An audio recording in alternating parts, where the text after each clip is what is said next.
मैं सिर्फ इतना कहना चाहता हूं कि सबसे बड़ी इस देश की समस्या महंगाई और बेरोजगारी। मैं देखना चाहता हूं उस पर उन्होंने क्या सार्थक कदम उठाया है। देश में महंगाई और बेरोजगारी चरम सीमा पे है, पर इस बजट में कुछ भी नहीं बताया गया कि सरकार क्या कदम उठाएगी जिससे कि महंगाई और बेरोजगारी से लड़ा जा सके। गुरुवार को नरेंद्र मोदी सरकार ने संसद में 2024 का अंतरिम बजट पेश किया। बजट के पेश होते ही संसद से सड़क तक सत्ता पक्ष और विपक्ष की ओर से बयानबाजी का दौर शुरू हो गया। मोदी सरकार के बजट को बीजेपी और एनडीए के घटक दल जहां सराह रहे हैं, वहीं अंतरिम बताकर खुश भी नजर आ रहे हैं, जबकि विपक्ष बजट को पूरी तरीके से नकार रहा है। विपक्षी दलों के नेताओं का कहना है कि जनता के लिए बजट में कुछ नहीं है। जनता को कोई राहत देने का काम मोदी सरकार ने बजट में नहीं किया। आधी आबादी के लिए भी कोई विशेष योजना नहीं है। अंतरिम बजट पर किसान संगठनों की ओर से भी कहा गया कि पुराने ढर्रे पर पेश किया गया। बजट केवल चुनावी ढकोसला है और किसान, नौजवान, गरीब और मजदूर के लिए इसमें कुछ भी नहीं। समूचा विपक्ष कह रहा है कि संसद में वित्त मंत्री निर्मला सीतारमण का 58 मिनट का बजट भाषण केवल चुनावी ही रहा।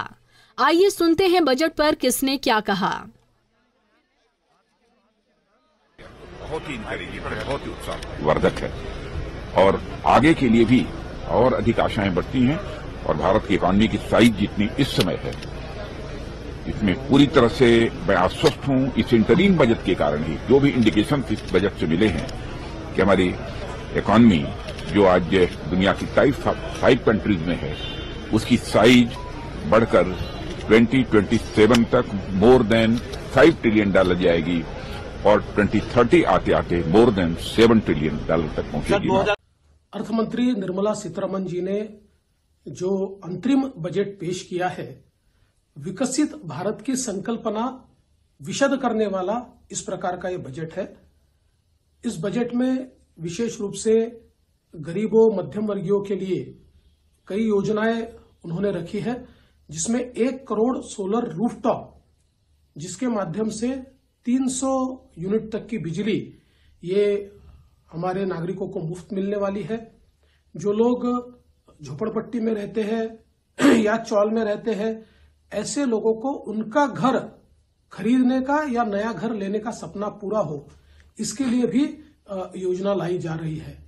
हमारी महिलाओं के लिए लखपति दीदी, ये जो एक कार्यक्रम हाथ में लिया गया है, 3 करोड़ लखपति दीदी हमारे देश में तैयार होने वाली है और विशेष रूप से 9 करोड़ महिलाओं को सेल्फ हेल्प ग्रुप के माध्यम से जिस प्रकार से अधिकारिता दी जा रही है, वो भी मैं ऐसा मानता हूं बहुत महत्वपूर्ण। मोदी जी के कार्यकाल का नहीं, मोदी जी की सरकार का अंतिम बजट है। जिस तरह महंगाई, बेरोजगारी चुनी हुई सरकारों को गिरा रहे हैं, अब दोबारा मोदी जी लौट के नहीं आएंगे।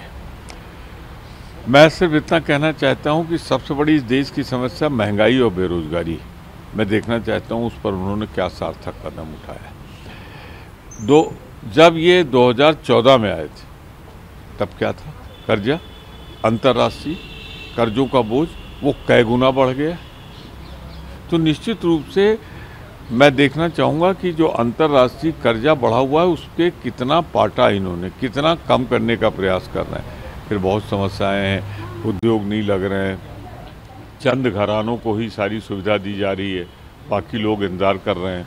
तो ये सब मिलाकर अगर आप देखें तो ये प्रतीक्षा, महंगाई, बेरोजगारी, अंतर्राष्ट्रीय कर्जा और ये सब मेरे हिसाब से इस साल भी बहुत ही ज्यादा निराशापूर्वक ये बजट रहा है।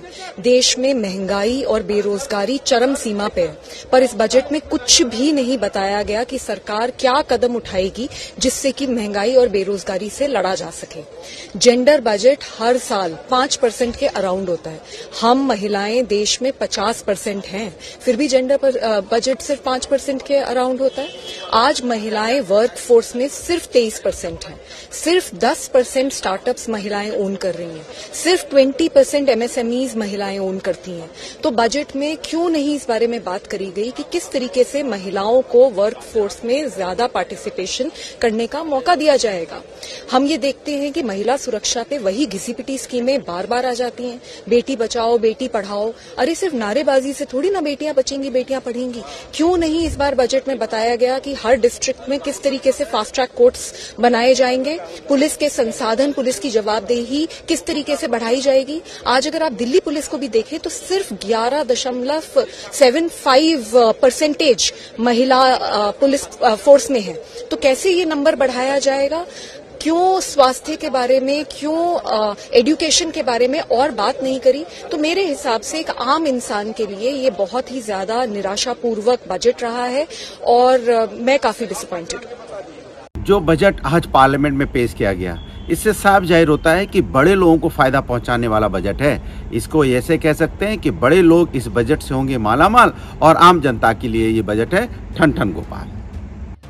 वहीं बजट पेश होने के बाद बीजेपी ने वित्त मंत्री निर्मला सीतारमण की ओर से ट्वीट में लिखा, जुलाई 2024 में पूर्ण बजट में हमारी सरकार विकसित भारत के लक्ष्य का विस्तृत रोड मैप प्रस्तुत करेगी। #विकसित भारत बजट। वहीं अंतरिम बजट पर उत्तर प्रदेश के मुख्यमंत्री योगी आदित्यनाथ ने लिखा, आदरणीय प्रधानमंत्री श्री नरेंद्र मोदी जी के नेतृत्व में माननीय केंद्रीय वित्त मंत्री श्रीमती एन सीतारमण जी के द्वारा आज प्रस्तुत अंतरिम बजट में विकसित भारत का विजन, अंत्योदय का संकल्प और नए भारत को दुनिया का ग्रोथ इंजन बनाने का रोड मैप है। नए भारत को $5 ट्रिलियन की इकोनॉमी बनाने का मार्ग प्रशस्त करते हुए लोक कल्याणकारी बजट के लिए प्रधानमंत्री जी का हार्दिक आभार एवं वित्त मंत्री जी का धन्यवाद। #विकसित भारत बजट। उधर विपक्ष की ओर से मध्य प्रदेश कांग्रेस अध्यक्ष जीतू पटवारी ने अपने ट्वीट में लिखा है, मोदी सरकार ने अंतरिम बजट में भी पूरी ईमानदारी से 4 झूठ बोले हैं। आर्थिक झूठ, सामाजिक झूठ, राजनीतिक झूठ, नैतिक झूठ। अगर बात राष्ट्रीय लोक दल की करे तो उसने भी सरकार पर सवाल उठाया और ट्वीट कर लिखा कि खोदा पहाड़ निकली चुहिया। वित्त मंत्री जी बजट पर 58 मिनट तक बोलती रही। देश को राहत चाहिए था, भाषण नहीं। भाजपा सरकार ने मिडिल क्लास को फिर ठेंगा दिखाकर आयकर में कोई राहत नहीं दी। क्या ये सिर्फ चुनावी बजट है? किसानों की आय बढ़ाने, बेरोजगारों, युवाओं के लिए कुछ नहीं किया। थैंक यू वित्त मंत्री जी, राहत की बिल्कुल उम्मीद भी नहीं है देश को। आरएलडी के बाद भला भारतीय किसान यूनियन के राष्ट्रीय प्रवक्ता राकेश टिकैत कहां चूकने वाले थे। उन्होंने ट्वीट कर लिखा कि आज नई संसद में पुराने ढर्रे पर पेश अंतरिम बजट केवल चुनावी ढकोसला है। ये देश के किसानों, गरीबों, युवा, आदिवासी महिलाओं के साथ धोखा है। भारतीय किसान यूनियन इस बजट को सिरे से नकारती है। अंतरिम बजट की अभी तक मोटे तौर पर सामने आई प्रमुख बातों को देखें तो सरकार ने चुनाव से पहले अपने अंतरिम बजट में जनता को कोई राहत देने का काम नहीं किया। साथ ही कोई नए भार का बोझ भी जनता पर नहीं बढ़ाया गया।